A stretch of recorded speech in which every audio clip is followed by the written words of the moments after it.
বিসমিল্লাহ, আলহামদুলিল্লাহ, ওয়াসসালাতু ওয়াসসালামু আলা রাসূলিল্লাহ ওয়া আলা আলিহি ওয়া সাহবিহি আজমাইন, আম্মা বাদ।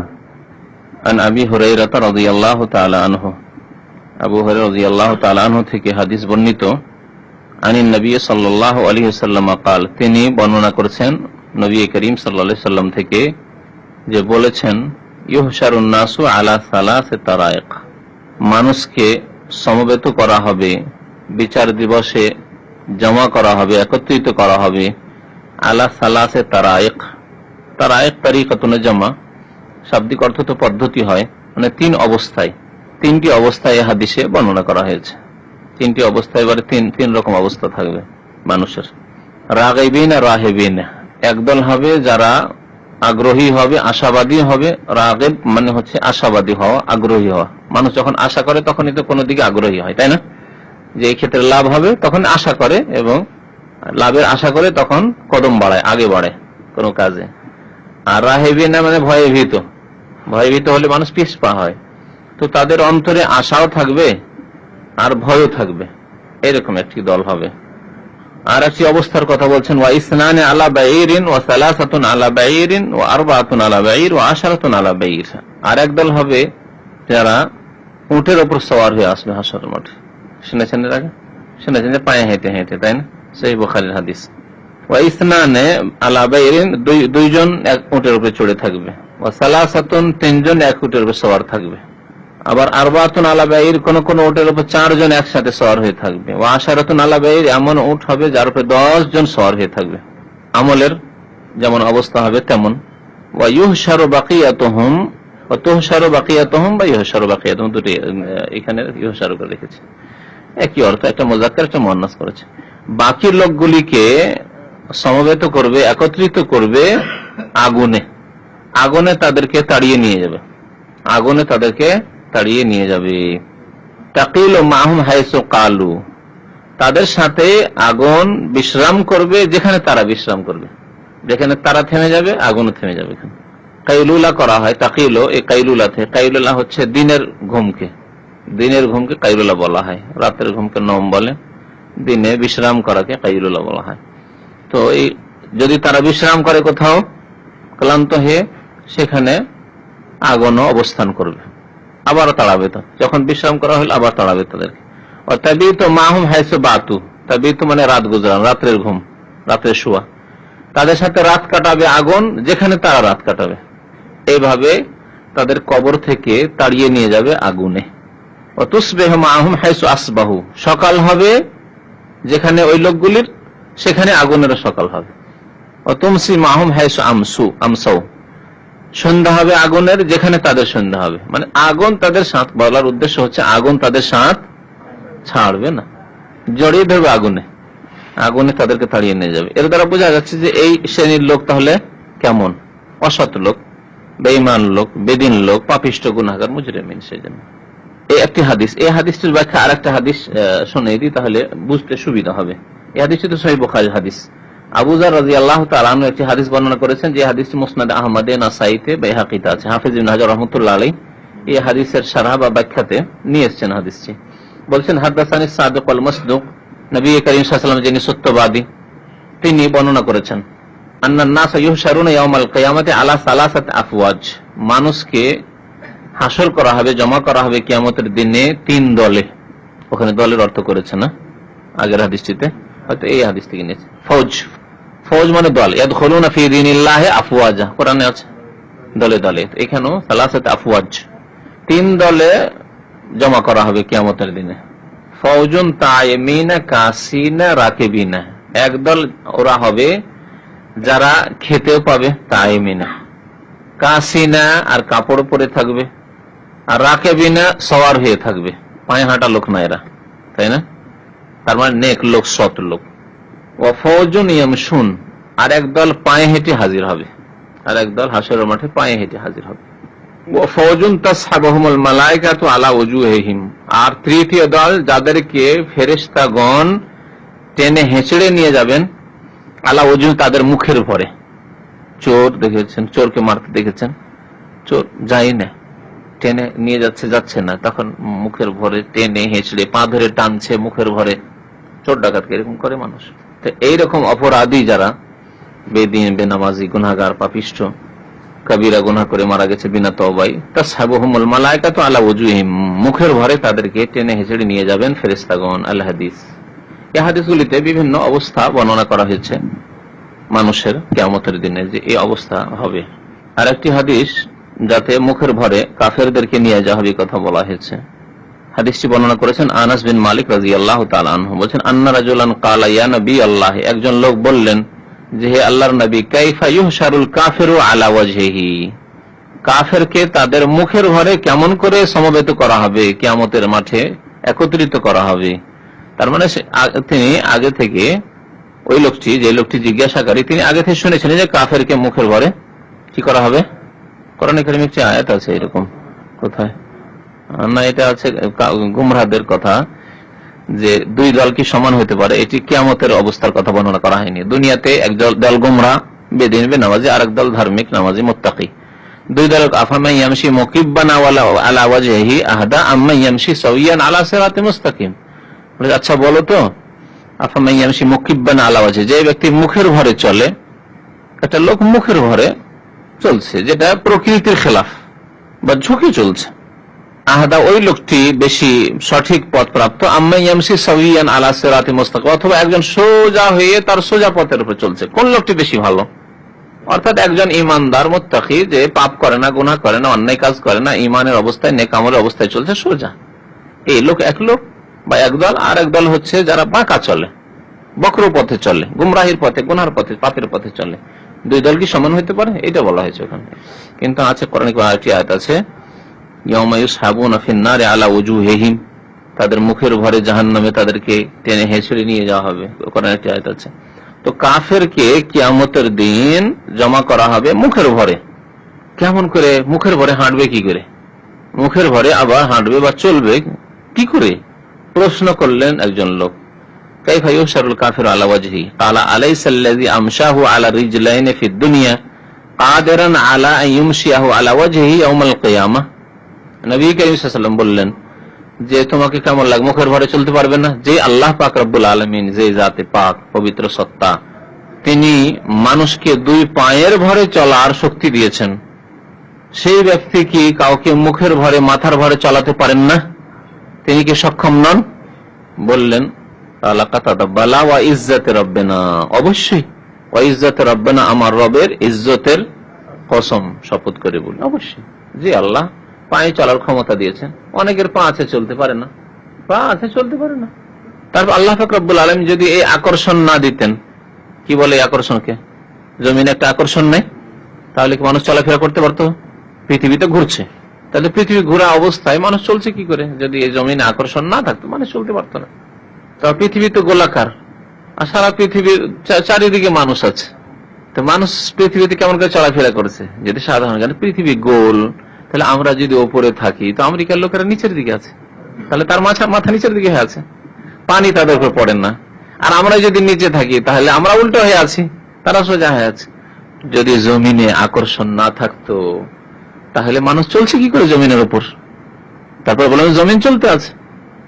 আল্লাহু আকবার। তো যে আল্লাহ পাক রব্বুল আলামিন এইভাবে জমিকে আমাদের জন্য বসবাসের যোগ্য বানিয়েছেন, চলাফেরার যোগ্য বানিয়েছেন, এসব কথা কোরআনে কারিমে রয়েছে। বসবাস যোগ্য যদি না বানাইতো আল্লাহ জমিনকে, তাহলে তোমরা কি থাকতে পারতে জমিনের উপর? পারতে না কখনো। তাহলে দেখেন জমিন ভাসমান অবস্থায় আছে, পানির উপর আছে। এই যে মাটির তলায় পানি আছে, তাহলে পানির উপর এই জমিন, পৃথিবী ভাসছে, ঘর বাড়ি সব ভাসছে।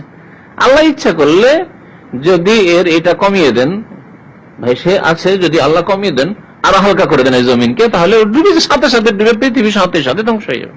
কিয়ামত এইভাবে হবে, আল্লাহ যখন কোন আদেশ করেন ওইভাবে হবে।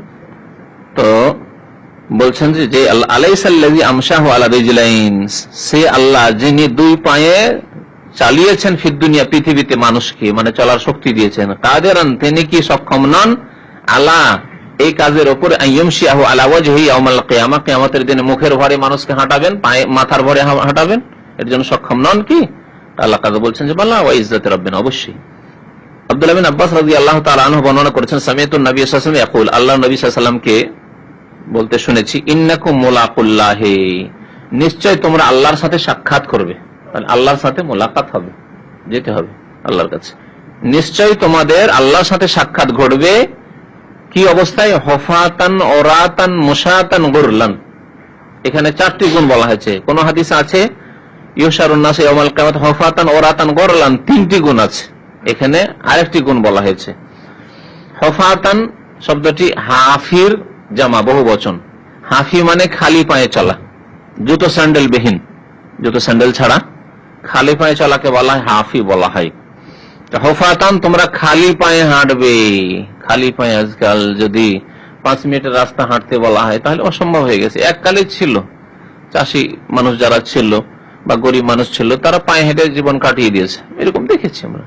কিন্তু আজকাল বিশেষ করে যদি কঙ্করওয়ালা পাথরওয়ালা জমিন হয়, শহরের জমিন হয়, শহরের বসবাস হয়, যেমন এখানে বাস করছে, তাহলে 5 মিনিটের রাস্তা চলা মুশকিল। আপনার 10 মিনিট আধা ঘন্টা রাস্তা হলে তো খালাস, পা জখম হয়ে যাবে। খালি পায়ে হেঁটে হাজির হবে কিয়ামতের মাঠে। ওরাতান আরির জামা, বহু বচন। আরি মানে উলঙ্গ, তো তোমরা তাহলে আরি, তো উলঙ্গ হয়ে তোমরা কিয়ামতের মাঠে উপস্থিত হবে। মুশাতান মাসির জামা, পায়ে হেঁটে উপস্থিত হবে। গোরলান তোমরা খাতনা বিহীন উপস্থিত হবে। গোরলান খাতনা বিহীন, অর্থাৎ গোরল বলা হয় যে খাতনা করার আগে যে চামড়া বেড়ে থাকে সেটাকে বলা হয় গোরল, সেটা সহ। তার মানে কি করলাম? খাতনা বিহীন, বুঝতে পারলেন না?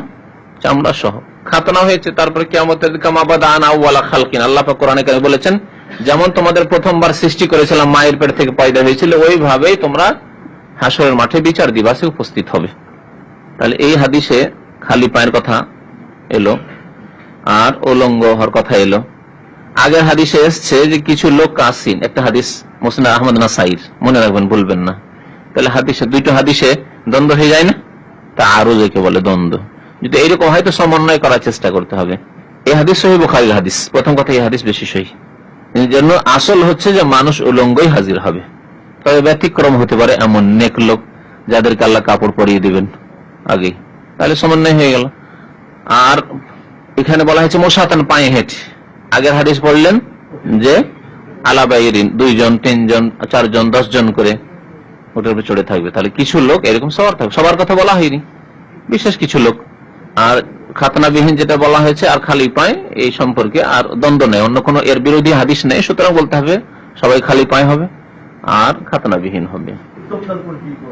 উত্তম দল, উত্তম দল যাদেরকে আল্লাহ সাওয়ারি দিবেন তারা তো উত্তম দল, অবশ্যই। সাওয়ারি যারা দিবেন, যারা পায়ে হেঁটে, তাদের চাইতে উত্তম দল। এখানে উত্তম দলের শ্রেণী ভাগ করা হয়নি। প্রথম হাদিসটিতে 3 রকমের মানুষ হবে, কিন্তু উত্তম দল বলে ভাগ করা হয়নি। কিছু লোক যারা আশাবাদী হবে আর ভয়ও থাকবে, আশা করে যে এই দলটি অবশ্য শ্রেষ্ঠ দল, কিন্তু তাদের সম্পর্কে এটা বলা যাবে না যে তারা হয়তো সওয়ার হইতে পারবে না, এরকম বলা যাবে না। এই শ্রেণী ভাগ করার উদ্দেশ্য নয় আসলে।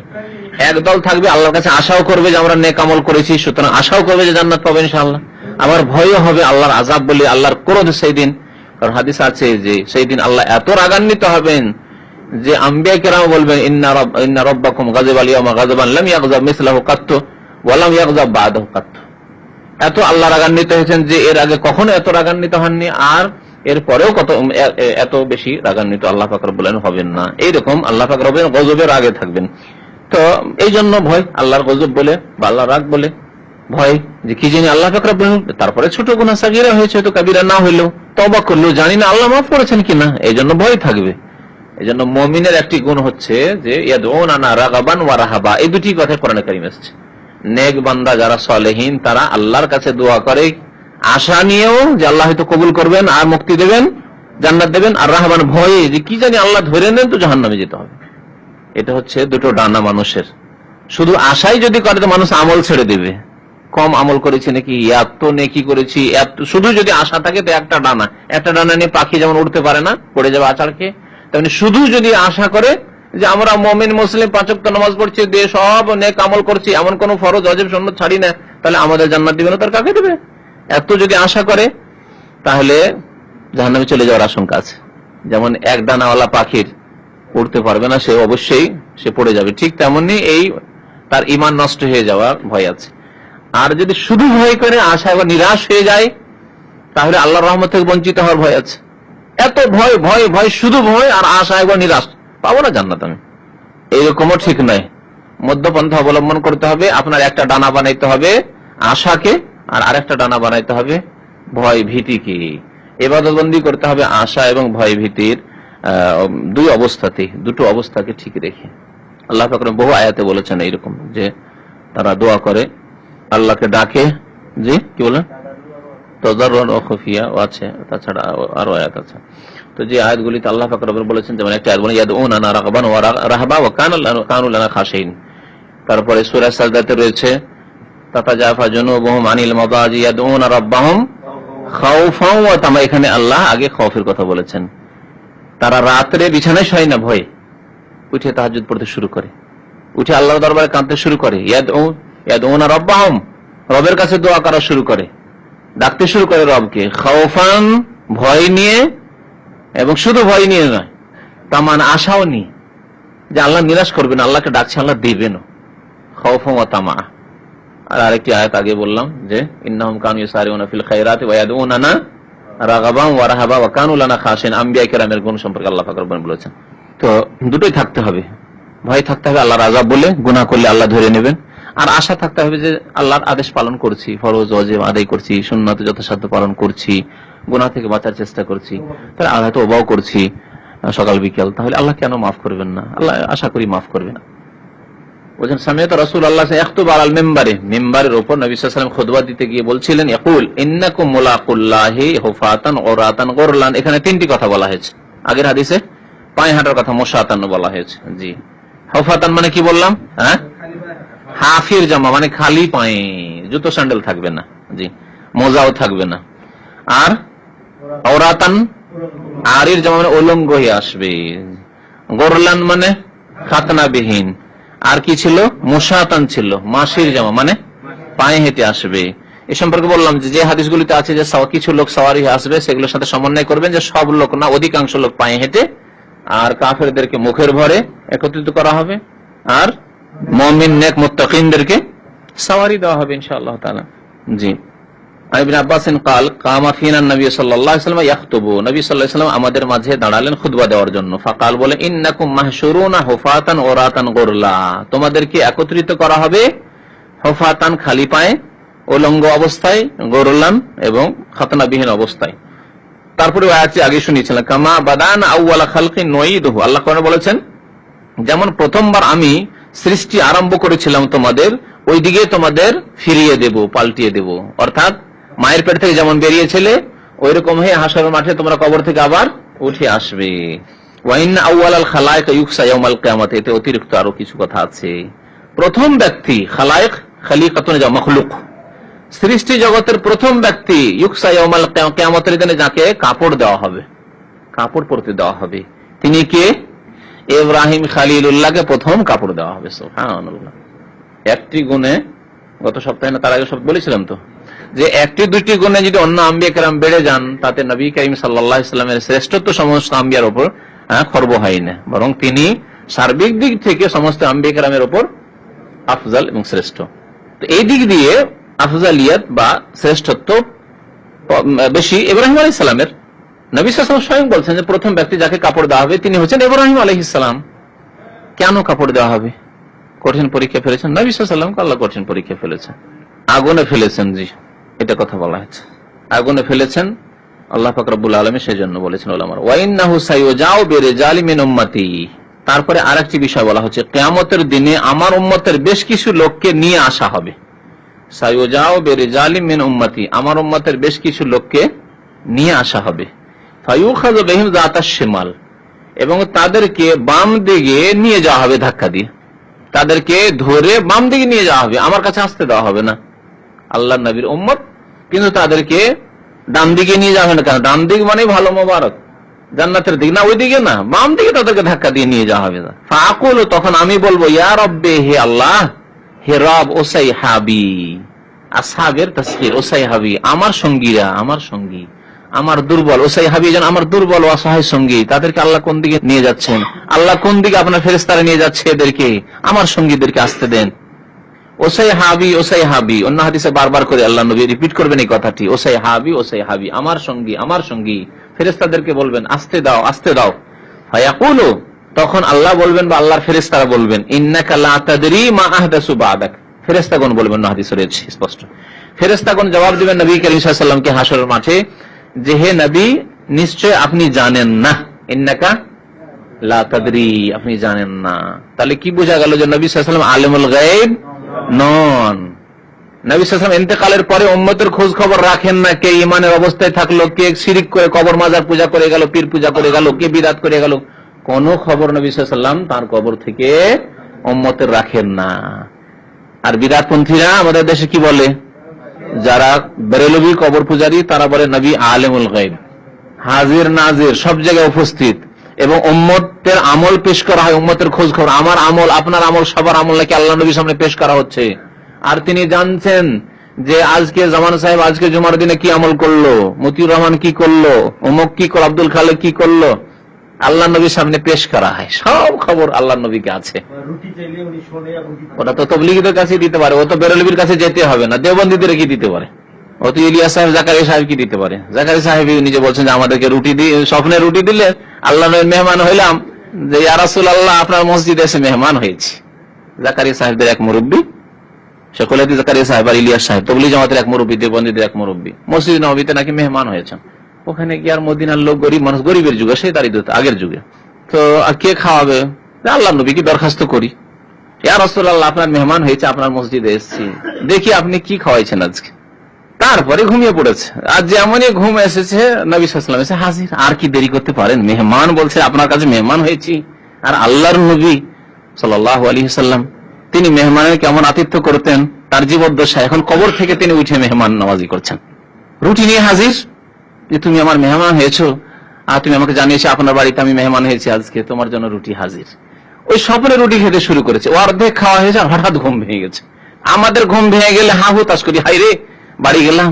অনেকে যারা বিবি নতুন নতুন বিয়ে শাদী করে এসছেন, আর বিবি দেশেই, আর স্বপ্নে দেখছেন যে বিবির কাছাকাছি গিয়েছেন, এখন সালাম আলাইকুম সালাম দোয়া হয়েছে, গল্প হয়নি, আর ঘরে যেতে পারেনি, হয়তো ঘুম ভেঙে গেল। আফসোস হতে লাগে, হাই রে কি হলো রে, দেখা সাক্ষাৎ হইল না, তাই না, আফসোস হতে লাগে। তবলিগী ভাইদের আফসোস নেই, ওরা জেগে গেলেও ওই টেস্ট পায়, জেগে গেলেও তারা বিবি পেতে পারে, কারণ রুটি যখন পেতে পারে তো বিবি পেতে পারে না। স্বপ্নে দেখছিল যে বিবির কাছে পৌঁছে গেছে, সৌদি আরবে চাকরি করে বিবির কাছে পৌঁছে গেছে স্বপ্নে, আর জেগে গেলেও তারা পেতে পারে, সম্ভাবনা আছে, কারণ তাদের কিতাবে আছে এই রুটির ঘটনাটা।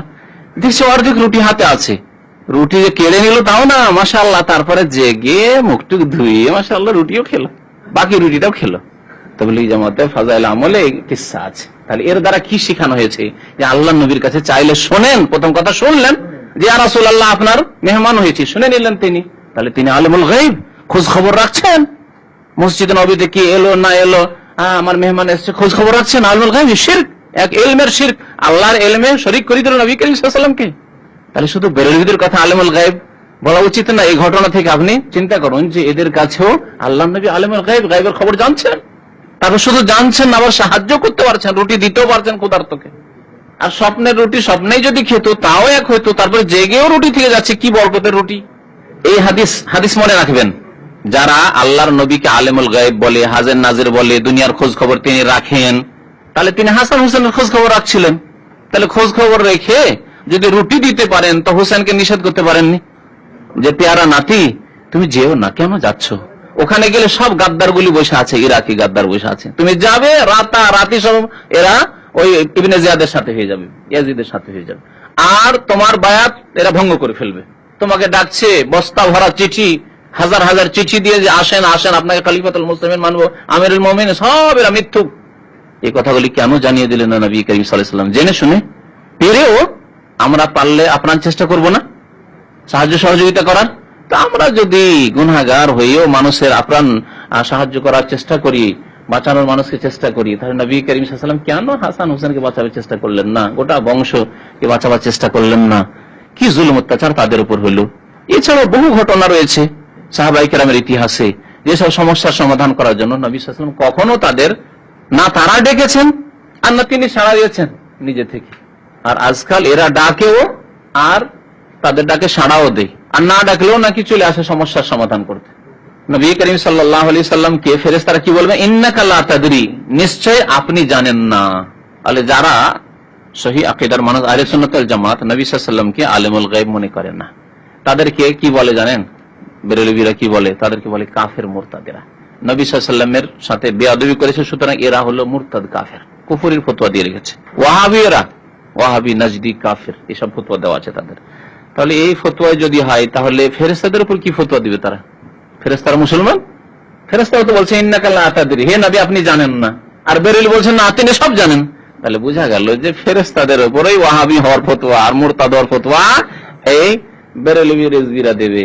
ভারত বাংলাদেশের আহমদ রেজা খানের উম্মতরা, সরসিনা যে ইমামুল মিল্লাত যাকে বলছেন তার ফতোয়া এটি। সরসিনার পীর যাকে ইমামুল মিল্লাত বলেছে আহমদ রেজা খান কে, জি সেই কথা বলেছে যে যারা বলবে নবী আলেমুল গায়ব নন তারা কাফের, মুরতাদ, ওয়াহাবি, নজদি। তার সাথে আরো কই লাগায়, ওয়াহাবির সাথে লাহাবিও লাগায়, ওয়াহাবি লাহাবি এই সব লাগায় যত পারে। হ্যাঁ, আল্লাহাবি ও আবুল লাহাবের সাথে লাগাইতে চেষ্টা করে, লাহাবি ওয়াহাবিও আল্লাহাবিও। তো তাহলে ফেরেশতারা কি আবার তাদের কাছে? তাহলে ফেরেশতারা মুসলমান নয়। ইন্নাকা লা তাদরি মা হাদাসু বাদাক ফাআকুলু কামা ক্বালাল আবদুস সালিহ। তারপরে যদি ফেরেশতাদের আকীদাতে ভুল থাকার সম্ভাবনা থাকে, যদি ভুল বলতে পারে, তাহলে নবী সাল্লাল্লাহু আলাইহি ওয়াসাল্লাম সাথে সাথে বলতেন কমবক্স তোমরা জানো না যে আমি সবকিছু জানি, আলেমুল গায়ব। বেরেলভি আহমদ রেজা খান দেখো তাদের আকীদা দেখো, আমাকে আলেমুল গায়ব বলছে আর তোমরা ফেরেশতা, বেয়াদব মুস্তাকি করছো, তোমরা ভাবি নাকি? নবী সাল্লাল্লাহু আলাইহি ওয়াসাল্লাম তো কমপক্ষে সংশোধন করে দিবেন। নবী সাল্লাল্লাহু আলাইহি ওয়াসাল্লাম আবার কিছু বলছেন না, ফাকুল বলছেন আমি তখন বলবো কামা কালাল আব্দুস সালিহ, নেক বান্দা অর্থাৎ ঈসা আলাইহিস সালাম যেমন বলেছিলেন ওয়া কুনতু আলাইহিম শাহীদাম মা দুমতু ফীহিম, আল্লাহ যতদিন তাদের মাঝে আমি ছিলাম ততদিন আমি সাক্ষী ছিলাম। ফালাম্মা তাওয়াফাইতানি, যখন তুমি আমাকে উঠিয়ে নিয়েছো, ওফাত দিয়ে দিয়েছো, কুনতা আনতার রাকিবা আলাইহিম, তুমি আল্লাহ তুমি নেগাবান, তুমি জানো কি করেছে তারা, তার হিসাব তুমি নাও, আমি কিছু বলতে পারবো না। খ্রিস্টানরা 3 খোদায় বিশ্বাসী হয়েছে তৃতীয়বাদে, এর জবাব আমি দিতে পারবো না। আল্লাহ নবী সাল্লাল্লাহু আলাইহি ওয়াসাল্লাম বলছেন আমিও এই বিদাতীদের সম্পর্কে এই কথাই বলবো যে আল্লাহ আমি আর কিছু বলতে পারবো না এই বেদাতীদের কথা। এই মিলাদ করেছে আর শবে বরাত করেছে আর নবীকে আলেমুল গায়ব হাজির নাজির বলেছে আর এই শিরক বিদাত করেছে, কবর মাজার পূজা, পীর পূজা করেছে, পীরের মুরিদ হয়েছে। আল্লাহ এদের সম্পর্কে আমি জানি না, আমার পরে কি করেছে। আমি যতদিন ছিলাম ততদিনের আমি জিম্মেদারি নিতে পারবো, তারপর আর কোনো দায়িত্ব নিতে পারবো না। আল্লাহ যা ইচ্ছা তাই করো তাদের।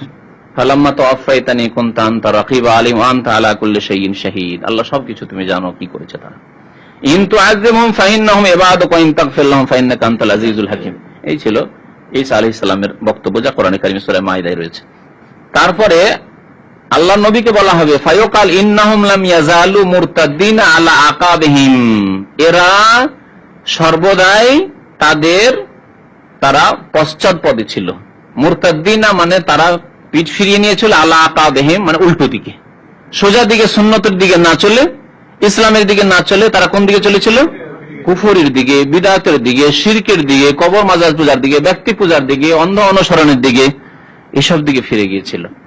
এই যে ঘটনাটি ঘটবে এ সম্পর্কে আরো অতিরিক্ত জানা দরকার। 2 শ্রেণীর মানুষ সম্পর্কে হবে, 2 শ্রেণীর মানুষ। এক শ্রেণীর মানুষ যারা মুসলমান হয়েছিল তারপর মুরতাদ হয়ে গেছিল, তাদের সম্পর্কে যেমন মুরতাদ্দিন বলা হয়েছে। নবী সাল্লাল্লাহু আলাইহি জামানায় তারা ইসলাম কবুল করেছিল, কিন্তু আবু বকর রাদিয়াল্লাহু আনহু জামানায় গিয়ে যাকাত অস্বীকার করেছিল, বা তারপরে গিয়ে মুসাইলামা কাযযাব যখন মিথ্যুক নবুয়তি দাবি করলো তার অনুসারী হয়ে গেছিল কিছু লোকেরা, এরকম হয়েছিল। তো তাদের সম্পর্কে নবী সাল্লাল্লাহু আলাইহি ওয়াসাল্লাম বলবেন। আর এক শ্রেণীর লোক হচ্ছে যত বিদআতপন্থী, সে আটরসি হোক আর মাইজ ভান্ডারি হোক আর ফুরফুরাই হোক আর যে কোনো তরিকায় হোক, সরসিনাই হোক আর চরমনাই হোক, যত বিদআতি তরিকাতের লোকেরা আছে তাদের সম্পর্কে এই হাদিস যে ইন্নাকা লা তাদরি মা আহদাসু বাদা, নতুন নতুন কাজ কি করেছে হে নবী আপনি জানেন না আপনার পরে। মা আহদাসু, হাদাসা মানে কি? নতুন কাজ করা। নবী সাল্লাল্লাহু আলাইহি ওয়াসাল্লাম কি বলেছেন বিদআত সম্পর্কে? মান আহদাসা ফি আমরিনা হাযা, আমাদের দ্বীনের ব্যাপারে যে ব্যক্তি নতুন কোন কাজ করবে। আর এখানে ওই আহদাসু আছে, তাই না? তাহলে বিদআতপন্থী হতে শামিল। তাহলে যারা নতুন নতুন বিদআতি কাজ শুরু করলো তাদের সম্পর্কে নবী সাল্লাল্লাহু আলাইহি ওয়াসাল্লামকে এই বলা হবে ফেরেশতাদের পক্ষ থেকে যে হাউজে কাউসারে এদেরকে যেতে দেওয়া হবে না, তাড়িয়ে দেওয়া হবে, আর বলা আপনি জানেন না যে আপনার পরে এরা নতুন নতুন কাজ করেছে। আরেকটি হাদিসে রয়েছে যে নবী সাল্লাল্লাহু আলাইহি ওয়াসাল্লাম তখন বলবেন ফাসাওকান সুহকান লিমান বাদদালা দীনি, দূরে তাড়িয়ে দাও, দূর হয়ে যাক যারা আমার দ্বীনকে পরিবর্তন করে দিয়েছে। আরেকটি হাদিসের রিওয়ায়াতে শব্দের পার্থক্যের সাথে রয়েছে ফাসাওকান লিমান গায়্যারা বাদি, আমার পরে যারা আমার দ্বীনকে বিকৃত করে দিয়েছে, বদলিয়ে দিয়েছে, তারা দূরে হয়ে যাক, সরিয়ে দাও, তাদেরকে তাড়িয়ে দাও। তাহলে দেখেন বিদআতীদের কি অবস্থা হবে হাসরের মাঠে। হাদিস আর কয়েকটি বাকি আছে। মা আয়েশা রাদিয়াল্লাহু তাআলা আনহা বর্ণনা করেছেন, قالت বলছেন কালা রাসূলুল্লাহ সাল্লাল্লাহু আলাইহি ওয়াসাল্লাম, আল্লাহ রাসূল সাল্লাল্লাহু আলাইহি ওয়াসাল্লাম বললেন, তুহশারুনা হুফাতান উরাতান গুরলা, তোমাদেরকে একত্রিত করা হবে, হাসর করা হবে, মানে কিয়ামতের মাঠে তোমাদেরকে জমা করা হবে। হুফাতান খালি পায়ে, হাফির জমা খালি পায়ে, উরাতান উলঙ্গ অবস্থায়, গুরলান খাতনাবিহীন। আর একটি শব্দ এসেছিল না হাদিসে, মুশাতান পায়ে হেঁটে আসবে। তাই পায়ে হাঁটার ব্যাপারটি বলেছি যে কিছু লোক আসবে যারা সওয়ার হয়ে আসবে। কালাত আয়েশা রাদিয়াল্লাহু আনহা, যখন নবী সাল্লাল্লাহু আলাইহি ওয়াসাল্লাম এই কথা বললেন যে এইভাবে উলঙ্গ অবস্থায় কিয়ামতের মাঠে সবাই হাজির হবে, আল্লাহু আকবার, নারী পুরুষ, বললেন কোটি কোটি, অসংখ্য। আজকে একটা যুগে শুধু কোটি কোটি মানুষ, কত কোটি মানুষ। তাহলে আদম আলাইহিস সালাম থেকে শুরু করে দুনিয়ার শুরু থেকে কিয়ামত পর্যন্ত কত মানুষ আর সব হাজির হচ্ছে একই ময়দানে, বিচার দিবস, আল্লাহু আকবার। আর সবাই উলঙ্গ অবস্থায়। মা আয়েশা রাদিয়াল্লাহু তাআলা আনহাকে কেমন লাগলো যেন, তারা তো মানুষ, তারাকে তো হাজির হইতে হবে, কেমন কথা। কালাত আয়েশা রাদিয়াল্লাহু আনহা, আয়েশা রাদিয়াল্লাহু তাআলা আনহা বললেন, ফাকুলতু ইয়া রাসূলুল্লাহ, আমি বললাম হে আল্লাহর রাসূল, আর রিজালু ওয়ান নিসাউ, অসংখ্য পুরুষ আর অসংখ্য মানুষ, ইয়ানজুরু বাযুহুম ইলা বায, এই অবস্থায় হাজির হবে আর একে অপরের দিকে তাকাবে, এই দৃশ্য কি ভালো দৃশ্য, কেমন লাগছে কথা। তাকাতে থাকবে, পুরুষ লোক উলঙ্গ, মহিলা উলঙ্গ, একে অপরের দিকে তাকাতে থাকবে আর হাসরের মাঠে হাজির হবে। নবী করিম সাল্লাল্লাহু আলাইহি ওয়াসাল্লাম কি বললেন, ফাকালা, অন্য হাদিসে আছে, ইয়া আয়েশা, তো হে আয়েশা, আল আমরু আশাদ্দু মিন আইয়িহিম মাহুম যালিকা। আরেকটি riwayate শব্দের পার্থক্য সাথে আছে, আল আমরু আশাদ্দু মিন আইয়ানজুরা বাযুহুম ইলা বায। হে আয়েশা, শুনে রেখো যে তখনকার অবস্থা, আমর মানে এখানে অবস্থা, কিয়ামতের মাঠের যে ভয়ঙ্কর অবস্থা, যে আযাবের অবস্থা, মানুষের ভীতির অবস্থা, আসাদ্দ মিন আইয়িহিম মাহুম যালিকা, এর চাইতে কঠিন যে এইদিকে তাদের ভ্রুক্ষেপ হবে, খেয়াল হবে যে কে কি অবস্থা আছে। হুঁশ হারা, মানুষের হুঁশ দিশা থাকবে না, নিজের নিয়ে এত ব্যস্ত থাকবে, হাই হাই হাই হাই, হাহাকার অবস্থা, কি হবে আমার, কি হবে। মানুষ যখন এইরকম হয়ে যায় তো দুনিয়ার ক্ষেত্রে ভুলে যায়। বাড়িতে যদি আগুন লেগে যায় তো গুরুত্বপূর্ণ জিনিসটা নিতে ভুলে গেছেন। দুটো একটা কথা মনে আছে যে আমার টাকার বাক্সটা আছে, ওইটা নেই, কিন্তু আপনার ছেলে হয়তো ঘুমিয়ে আছে, ছেড়ে চলে, এরকম বহু ঘটনা ঘটেছে। তাহলে সামান্য বাড়িতে একটু আগুন লাগলে যদি এইরকম হতভম্ব হয়ে কোনো হোশ দিশা নেই, কোনো হোশ দিশা নেই, টাকা নিয়েছেন, গয়নার বক্সটা নিতে ভুলে গেছেন, ছেলে ঘুমিয়ে আছে, ছেলেকে নিতে ভুলে গেছে, পুরো সানা হয়ে গেছে, ভর্তা হয়ে গেছে। বহু ঘটনা এরকম ঘটে থাকে। যখন খড়ের বাড়ি ছিল এককালে, আর বাতাসে বৈশাখ জ্যৈষ্ঠ মাসে এক গ্রামের এক কিনারে আগুন লেগে গেলে আগুন হঠাৎ করে উড়ে গ্রামের ওই পাশে পৌঁছে গেছে, গোটা গ্রাম যেখানে সেখানে আগুন, এক বাড়ির আগুন গোটা গ্রামে ছড়িয়ে পড়েছে। শুনেছেন, দেখেছেন না দেখেন নেই? তো আজকাল যে বিদ্যুতের আগুন, এতেই কি কেউ কম হচ্ছে নাকি? মানুষ হতভাবে নিজেকে বাঁচাও, ধোঁয়ার মধ্যে আর হোশ দিশা নেই, ধোঁয়াই হয়েছে, ধোঁয়া তার হোশ দিশা নেই। ও যা কিছু নিতে পেরেছেন নিয়ে, নিজের কাপড় চোপড় নিয়ে হয়তো বেরিয়ে গেছে, তার ছেলেই থেকে গেছে, মেয়ে থেকে গেছে, স্বামী বেরিয়ে পালিয়ে গেছে, স্ত্রীর কথাই খেয়াল নেই। যদি দুনিয়াতে এরকম অবস্থা হয়ে যায়, তাহলে হাসরের মাঠে কি অবস্থা হবে যখন জাহান্নাম সামনে, জাহান্নাম সামনে কি অবস্থা হবে। তাই বলছেন যে আয়েশা, তুমি এই চিন্তাই করো না, তখন এই হোশ দিশাই থাকবে না যে কে কি অবস্থা আছে, শরীরে কাপড় আছে কি না আছে, কে উলঙ্গ আছে না আছে, ওদিকে খেয়ালই যাবে না, কারো খেয়াল যাবে না। এর চাইতে কঠোর অবস্থা থাকবে, তা নিয়ে চিন্তায় ব্যস্ত থাকবে মানুষ। এ হচ্ছে কিয়ামতের দিনের অবস্থা। তারপরে হাদিসে রয়েছে জান্নাতীদের সংখ্যা সম্পর্কে। এই উম্মতের লোক বেশি বেশি জান্নাতি হবে নিঃসন্দেহে। নবী করিম সাল্লাল্লাহু আলাইহি ওয়াসাল্লামের উম্মত, এই উম্মত হচ্ছে খায়রা উম্মাহ, শ্রেষ্ঠ উম্মত। আল্লাহ পাক কোরআনে বলেছেন, কুনতুম খায়রা উম্মাহ ওয়া কাযালিকা জাআলনাকুম উম্মাতান ওয়াসাতা, মধ্যপন্থী উম্মত।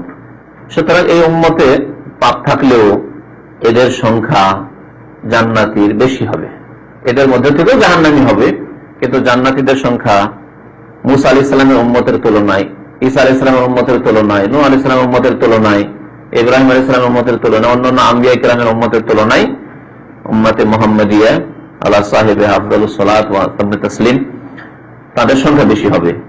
তো এই ক্ষেত্রে কয়েকটি হাদিস রয়েছে। একটি হাদিস কত ভাগ হবে এই উম্মতের, বলছেন কুন্না মা নবী সাল্লাল্লাহু আলাইহি ওয়াসাল্লাম, আব্দুল্লাহ বলছেন, যখন কোন হাদিসে মুহাদ্দিসিনদের যে পরিভাষা ইসতিলাহ, যখন আব্দুল্লাহ শুধু বলা হবে তখন আব্দুল্লাহ মাসউদ ধরতে হবে। কারণ সাহাবায়ে কেরামদের মধ্যে অনেক আব্দুল্লাহ ছিলেন, আব্দুল্লাহ মাসউদ ছিলেন, আব্দুল্লাহ বিন উমর ছিলেন, আব্দুল্লাহ বিন আব্বাস ছিলেন, আব্দুল্লাহ বিন আমর বিন আস ছিলেন। জি, বিশেষ করে এই চারজন তো প্রসিদ্ধ, অনেক রিওয়ায়াত করেছেন চারজন। যখন আব্দুল্লাহ থাকবে তখন ধরে নিতে হবে মুহাদ্দিসিনরা এই পরিভাষা তাদের কিতাবে বলে দিয়েছেন। আব্দুল্লাহ বিন মাসউদ বলছেন যে আমরা ছিলাম নবী সাল্লাল্লাহু আলাইহি ওয়াসাল্লামের সাথে ফি কুব্বাতিন, একটি তাঁবুতে। কুব্বা বলা হয় তাঁবুকে, খাইমাও বলে তাঁবুকে, খাইমা কাপড়ের তাঁবুকে বলে, আর কুব্বা বলা হয় চামড়া দিয়ে তারা ছোট্ট ধরনের তাঁবু তৈরি করতো। হ্যাঁ, ফাকালা বললেন নবী সাল্লাল্লাহু আলাইহি ওয়াসাল্লাম আতারাদাউনা আন তাকুনু রুবু আহলিল জান্নাহ, তোমরা কি এতে সন্তুষ্ট আছো? আতারাদাউনা, তোমরা কি এতে রাজি আছো যে তোমরা জান্নাতের 4 ভাগের 1 ভাগ হবে? রুবু আহলিল জান্নাহ, রুবু মানে 4 ভাগের 1 ভাগ, আরবা মানে 4, আর রাবে মানে চতুর্থ, আর রুবু মানে 4 ভাগের 1 ভাগ, 1 এর 4। রুবু আহলিল জান্নাহ হওয়াতে তোমরা রাজি আছো, সন্তুষ্ট আছো যে তোমাদের যদি আল্লাহ গোটা আদম আলাইহিস সালাম থেকে শুরু যত উম্মত আছে, যত মানুষ আছে, সমস্ত মানুষের মধ্যে 4 ভাগের 1 ভাগ মুসলিম নবী সাল্লাল্লাহু আলাইহি ওয়াসাল্লামের উম্মত, এতে রাজি আছো তোমরা? বললাম না, আর কি চাই? এত সংখ্যার মধ্যে আমরা হচ্ছে 4 ভাগের 1 ভাগ, আর বাকি সবাই মিলে 3 ভাগ, তারা অনেক বেশি আমরা। বললাম না, আমরা বললাম হ্যাঁ অবশ্যই রাজি আছি। নবী কারীম সাল্লাল্লাহু আলাইহি ওয়াসাল্লাম বলেছেন আতারাদাউনা আন তাকুনু সুলুসা আহলিল জান্নাহ, আচ্ছা বলো তোমরা কি রাজি আছো, সন্তুষ্ট আছো এর উপর যে তোমরা যে জান্নাতীদের 3 ভাগের 1 ভাগ হয়ে যাও? আল্লাহ সারা বিশ্বের মানুষকে, যত মানুষ এসেছে আসবে, সমস্ত মানুষকে 3 ভাগ করে 1 ভাগ শুধু এই উম্মতের জান্নাতি, আর বাকি যত জান্নাতি যায় ওরা 2 ভাগ, এতে রাজি আছো? বললাম না, আমরা বললাম হ্যাঁ অবশ্যই রাজি, আল্লাহ যত দিবেন ততই ভালো, রাজি আছি। কাল বলছেন আতারাদাউনা আন তাকুনু শাতরা আহলিল জান্নাহ, কোন কোন রিওয়ায়াতে এটা আছে, যে রিওয়ায়াতটা হয়তো নেই, অথবা টাইপের ভুল হইতে পারে। তোমরা কি এর উপর রাজি আছো, সন্তুষ্ট আছো যে আন তাকুনু শাতরা আহলিল জান্নাহ, শাতর মানে নিসফ, আপনাদের ওখানে নিসফ যে শব্দটি আছে আগে গিয়ে, তোমরা জান্নাতীদের অর্ধেক হবে, এতে রাজি আছো? সারা দুনিয়ার মানুষকে আল্লাহ 2 ভাগে ভাগ করবেন, হাফ হাফ করে, আর আধা জান্নাতি হবে এই উম্মতের মুসলিম, আর আধা জান্নাতি হবে তাতে সমস্ত উম্মত শরীক। আদম আলাইহিস সালামের ছেলে মেয়েদের থেকে শুরু করে নূহ আলাইহিস সালামের জামানার লোক, ইব্রাহিম আলাইহিস সালামের জামানার লোক, হুদ জামানার লোক, সালেহ আলাইহিস সালামের জামানার লোক, যত আম্বিয়া কেরাম আছেন তাদের উম্মত আছে, সমস্ত থেকে আধা, আর শুধু এই উম্মতের আধা জান্নাতি। কল্যাণ নাম, আমরা বললাম যে হ্যাঁ অবশ্যই, আলহামদুলিল্লাহ, খুশির খবর। নবী সাল্লাল্লাহু আলাইহি ওয়াসাল্লাম নাফসু মুহাম্মাদিন বিয়াদিহি, সে আল্লাহ শপথ করে বলছি যার হাতে মুহাম্মদ সাল্লাল্লাহু আলাইহি ওয়াসাল্লামের প্রাণ রয়েছে, নফস মানে জীবন, প্রাণ রয়েছে, বিয়াদিহি যার হাতে, তাহলে আল্লাহর হাত আছে না নেই? এইরকম কত হাদিস যে আছে, যে হাদিসগুলোতে নবী সাল্লাল্লাহু আলাইহি ওয়াসাল্লাম এইভাবে কসম করেছেন, শপথ করেছেন, ওয়াল্লাযী নাফসি বিয়াদিহি, সেই সত্তার কসম করে বলি, শপথ করে বলি যার হাতে আমার প্রাণ রয়েছে বা মুহাম্মাদের প্রাণ রয়েছে। ওয়াল্লাযী নাফসি বিয়াদিহি কথা বলেছেন, ওয়াল্লাযী নাফসু মুহাম্মাদিন বিয়াদিহি বলেছেন, বিয়াদিহি মানে আল্লাহর হাত রয়েছে। আল্লাহর হাত আল্লাহর মতো, যার হাত আছে তার আকার আছে না নিরাকার? অবশ্যই আকার আছে, হাত আছে তখন আকার আছে, কিন্তু আল্লাহর আকার আমরা জানি না, কেমন তা জানি না, কাইফিয়াত ধরন জানি না। দুনিয়ার অনেক মাখলুক আছে, তাদের আকার জানি না আমরা। এখন পর্যন্ত অনেক পানির মধ্যে প্রাণী আছে, সেসবের কথা শুনে থাকি, আকার জানি না আমরা কেমন আকার। তাহলে দুনিয়ার প্রাণীরই যদি আকার আমরা না জানি, তাহলে খালেকের আকার কেমন করে জানবো? অসম্ভব কথা। আল্লাহ জানাননি, জিনদের আকার জানি না, ফেরেশতার আকার জানি না। ভালো কথা বলছেন। তারপরে নবী সাল্লাল্লাহু আলাইহি ওয়াসাল্লাম বলছেন ইন্নী লা আরজু, আমি আল্লাহর কাছে আশা করি, আন তাকুনু শাতরা আহলিল জান্নাহ, আল্লাহর কাছে আমি আশাবাদী যে তোমরা জান্নাতীদের অর্ধেক হবে, নিসফ আহলিল জান্নাহ। আপনাদের শাতর মানে নিসফ, আর তাহুরু শাতরুল ঈমান, হাদিস আছে না, পবিত্রতা হচ্ছে ঈমানের অর্ধেক। ঈমানের অর্ধেক হচ্ছে পবিত্রতা, ওযু আর গোসল। ওযু গোসল ঠিক না থাকে তো অর্ধেক ঈমানই নেই, তার মানে আপনার নামাজই কবুল হবে না, গেল আসলই নেই, বিনা ওযুতে আর ফরজ গোসল হয়ে আছে, আর নামাজ পড়ে নিলেন, আপনার ইবাদত নামাজ কবুল হবে না, আপনার তওয়াফ কবুল হবে না, আপনার হজ কবুল হবে না, আপনার উমরা কবুল হবে না, কারণ হজ উমরার জন্য তওয়াফ জরুরি, আর ফরজ আর তওয়াফের জন্য ওযু তাহারাত শর্ত। আমি আশা করি যে তোমরা জান্নাতীদের অর্ধেক হবে। ওয়াযালিকা, আর মনে রেখো যে আন্নাল জান্নাতা লা ইয়াদখুলুহা ইল্লা নাফসুন মুসলিমাহ, জান্নাতে মুসলিম ব্যক্তি ছাড়া আর কেউ প্রবেশ করবে না। জান্নাতে মুসলিম ছাড়া আর কেউ প্রবেশ করবে না। নাস্তিকদের জন্য, সেকুলার ইজমে বিশ্বাসী, ধর্ম নিরপেক্ষতায় বিশ্বাসী কাফের, এরা আসলে কাফের কিন্তু ধর্ম নিরপেক্ষতা বলা হচ্ছে। ধর্ম নিরপেক্ষতায় মানে কুফরি। যারা বলছে সবগুলি ধর্ম সমান, ধর্ম মনের ব্যাপার, সব ধর্ম সমান, সব ধর্ম দিয়ে আল্লাহকে পাওয়া যায়, তাদেরকে এই হাদিস শুনিয়ে দেন, লা ইয়াদখুলুহা ইল্লা নাফসুন মুসলিমা, জান্নাতে মুসলিম নাফস ছাড়া, মুসলিম ব্যক্তি ছাড়া কেউ যেতে পারবে না। মুসলিমকে কবরে সিজদা করে মুসলিম থাকে? শুধু দাড়ি রেখে মুসলিম হয়, টুপি লাগালে মুসলিম হয়? তাহলে মুসলিমকে তাও আপনাকে জানতে হবে, সিজদা করতে আছে। আর মুসলিম নামাজ পড়ে না, বেনামাজি, বলছে আমার বাপ দাদা 14 পিঢ়ি কতদিন থেকে যে মুসলিম, আমরা দেখিয়ে আসছি এরকম, আমরা মুসলিম, সব মুসলিম, হাজি গাজি সব আপনারা মুসলিম না, বেনামাজি মুসলিম নয়। তো মুসলিম নাফস, মুসলিম ব্যক্তি শুধু জান্নাত যাবে। ওমা আনতুম ফি আহলি শিরকে ইল্লা কাশআরাতিল বাইদাই ফি জিলদিস সাওরিল আসওয়াদ। আর মুশরিকদের তুলনায় তোমাদের উদাহরণ হচ্ছে কালো গরুর গায়ে সাদা চুলের মতো, সাদা লোমের মতো। কালো গরুর গায়ে সাদা চুলের মতো বা লোমের মতো। কি অর্থ হল এর? একটা গরু আসলে কি, কোন রঙের? কালো রং। তার মানে গোটা শরীরে, তার হাত পা মুখ সবকিছু, দেহ বডি সব হচ্ছে কালো। তার মধ্যে কাশআরাতিল বাইদা, সাদা লোম আছে একটি দুটি, হয়তো সারা একটি বলা হয়েছে, যখন সারাতন বলা হয়েছে একটি, ঠিক না? তাহলে একটি যদি সাদা চুল থাকে, আর কতটি লোম আছে, তাহলে কতটি চুল আছে একটা গরুর গায়ে? সবগুলি কালো। তো যতগুলি কালো আছে ওগুলো ধরে নেওয়া যেগুলো মুশরিক, সব এত পার্সেন্টেজ মুশরিকদের, আর তাদের মধ্যে মুসলিম হবে মাত্র একজন। তাহলে কোটি কোটি লোকের মধ্যে একজন হয়তো মুসলিম। গরুর গায়ে কথা বলতে পারেন না যে 1000টা, একটা যদি সাদা চুল থাকে আর বাকিগুলি কালো থাকে, তো এই কথা বলতে পারবেন যে 1000টা কালো আর একটি, এরকম বলবেন? বরং আপনাকে কোথায় যেতে হবে? সবই তো লক্ষ্যের উপরে যেতে হবে, কোটিতে হইতে যেতে হবে। অথবা বর্ণনাকারী সন্দেহ এইভাবে বলেছেন, আওকাশআরাতিস সাওদা, কালো চুল ফি জিলদিস সাওরিল আসওয়ার, মানে হচ্ছে বলদ, গরু। গরু তো আবার গাভীকে শামিল, তাই না? সাওর বলে বলদকে, বলদকে বা ষাঁড়কে সাওর বলে। তো সাওরিল আহমার, লাল গরু, লাল বলদ, লাল ষাঁড় বা লাল বলদের গায়ে একটি কি রয়েছে? আশআরাতুল সাওদা, কালো লোম রয়েছে। তো ওইরকম তোমাদের উদাহরণ, যে তোমরা একটি কালো লোমের মতো, আর বাকি গোটা গরুর টেবিলে বডিতে লোম আছে সব হচ্ছে লাল আহমার। দেখাতে চেয়েছেন নবী করিম সাল্লাল্লাহু আলাইহি ওয়াসাল্লাম যে কাফেরদের সংখ্যা, মুশরিকের সংখ্যা, বেদিনের সংখ্যা, জাহান্নামীদের সংখ্যা এত বেশি, এত বেশি। লক্ষ লক্ষ লোক মানুষের মধ্যে একটি জান্নাতি, একজন মুমিন। আন আবি হুরায়রা আন্না নবী সাল্লাল্লাহু আলাইহি ওয়াসাল্লাম قال اول من يدعى يوم القيامه আদম, সর্বপ্রথম ডাকা হবে কিয়ামতের দিন আদম আলাইহিস সালামকে। সর্বপ্রথম আদম আলাইহিস সালামকে ডাকা হবে, আল্লাহ ডাকবেন, ডাকা হবে মানে আল্লাহ ডাকবেন। ফাতারা যুররিয়াতুহু, আদম আলাইহিস সালামকে এমন এক স্থানে ডাকা হবে যে সমস্ত আওলাদ তার, মানে কিয়ামত পর্যন্ত যত মানুষ সব আওলাদ আদম আলাইহিস সালামের, সমস্ত আদম আলাইহিস সালাম আওলাদ মানুষ দেখতে পাবে পিতা আদমকে। ফায়ুকালু, বলা হবে লোকজনকে, লোকজন অনেকেই দেখেনি আদম আলাইহিস সালাম, তার যুগের লোক ছাড়া অন্যরা দেখেনি। তো ফায়ুকালু, বলা হবে লোকজনকে, হাযা আবুকুম আদম, এই হচ্ছে তোমাদের পিতা আদম, তোমাদের পিতা, তোমাদের বাবা আদম। ফায়াকুলু, তখন আদম আলাইহিস সালাম বলবেন, এখানে সংক্ষেপ করা হয়েছে, অন্য হাদিসে রয়েছে, সহিহ বুখারীর হাদিসে রয়েছে, মিশকাতের হাদিসটি নকল করা হয়েছে, ইয়া আদম আখরিজ বাসান নার, ইয়া আদম, কই আল্লাহ ডাক দিবেন। তখন আদম আলাইহিস সালাম বলেন, লাব্বাইক ওয়া সাদাইক ইয়া রাব্বি, হে রব, হাজির, হাজির আল্লাহ, তোমার ডাকে হাজির, সাদাইক, তোমার দরবারে হাজির, লাব্বাইক ওয়া সাদাইক।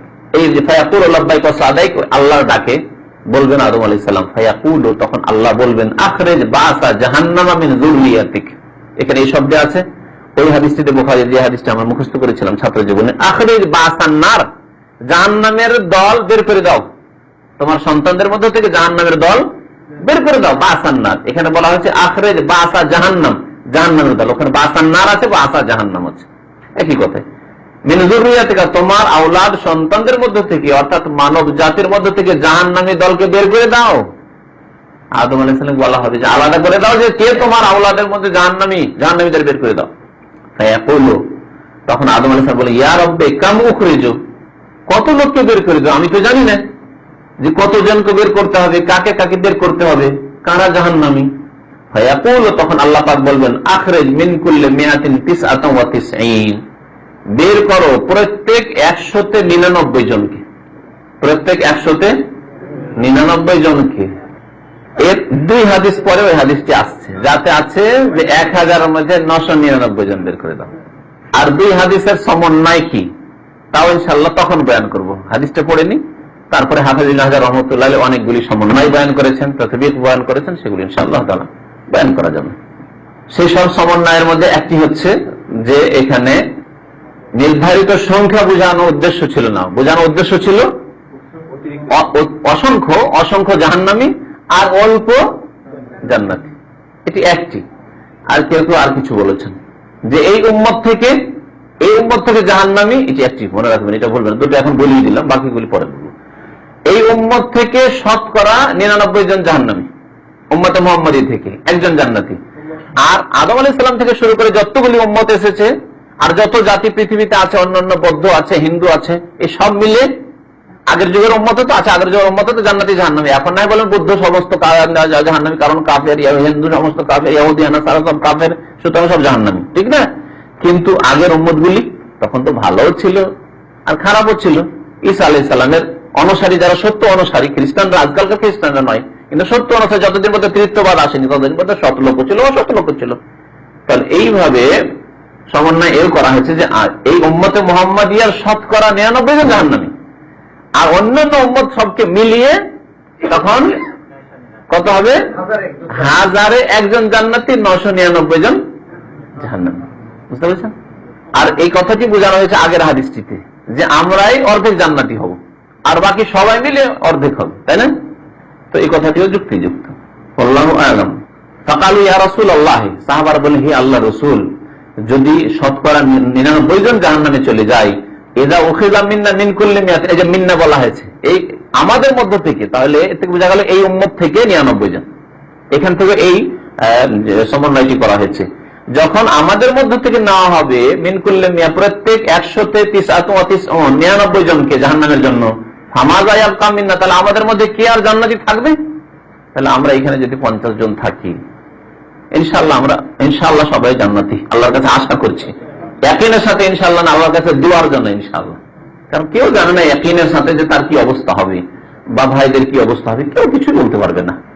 নবী সাল্লাল্লাহু আলাইহি ওয়াসাল্লাম, ওয়াল্লাহি মা আদরি ওয়া আনা রাসূলুল্লাহ সাল্লাল্লাহু আলাইহি ওয়াসাল্লাম মাযা ইউফআলু বি, নবীর হাদিস শোনাচ্ছি, আল্লাহর কসম করে বলছি, আমি জানি না, ওয়া আনা রাসূলুল্লাহ, আমি আল্লাহ রাসূল মুহাম্মদ সাল্লাল্লাহু আলাইহি ওয়াসাল্লাম বলছি যে মাযা ইউফআলু বি, আমার সাথে আল্লাহ কি করবেন, আমার সাথে আল্লাহ কি করবেন আমি জানি না। মানুষের অন্তরে কখন বক্রতা চলে আসে, সারা জীবন ভালো কাজ করতে করতে ইবলিসের মতো শেষখানে শিরিক কুফরি করে আর পাপ করে মরে গেল। অনেক লোক সারা জীবন সততায় থাকলো, থাকতে থাকতে শেষ জীবনে জিনা করে মরে গেল। শেষ জীবনে এমন জমি জায়গা নিয়ে, এমন লোভ লালসা হলো ছেলে মেয়েদের জন্য, ভিটে মাটি নিয়ে লড়াই করতে গিয়ে মার্ডার করে মরে গেল। সারা জীবন সব কাজ ভালো কাজ করে, নামাজ রোজা করে, শেষখানে খুনি হয়ে মারা গেল, খুন করে মারা গেল। তাহলে কি অবস্থা বলুন দেখি? বলা যাবে না যে মানুষের কি অবস্থা হবে। ইন্নামাল আমালু বিল খাওয়াতিন, শেষ আমল পর্যন্ত ভালো আমল হয়ে যেতে হবে, তাহলে আশা করা যায় আল্লাহর কাছে যে ভালো অবস্থায় মারা গেছে, তখন ইনশাআল্লাহ জান্নাতি। আল্লাহু আ'লাম। তো ফামাযা ইয়াবকা মিন্না, তাহলে আমাদের মধ্যে আর বাকি কি থাকবে? সবই তো চলে গেল জাহান্নামে। কাল, নবী সাল্লাল্লাহু আলাইহি ওয়াসাল্লাম বলছেন, ইন্না উম্মতি ফিল উমামি কাশআরাতিল বাইদা ফিস সাউদিল আসওয়াদ, আমার উম্মত অন্যান্য উম্মতের মাঝে কিয়ামতের মাঠে কেমন হবে? কাশআরাতিল বাইদা, একটি সাদা চুলের মতো, ফিস সাউদিল আসওয়াদ, কালো বলদ বা কালো ষাঁড়ের গায়ে। কিয়ামতের মাঠে আমার উম্মত কেমন মনে হবে? অসংখ্য অন্যান্য উম্মতের মধ্যে একটি, কোটি কোটির মধ্যে একটি আমার উম্মত, আর ওই উম্মত থেকে বেশিরভাগ জাহান্নামে যাবে সব। সাল্লাল্লাহু আলাইহি ওয়া সাল্লাম মুহাম্মদ ওয়া আলা আলিহি ওয়া সাহবিহি।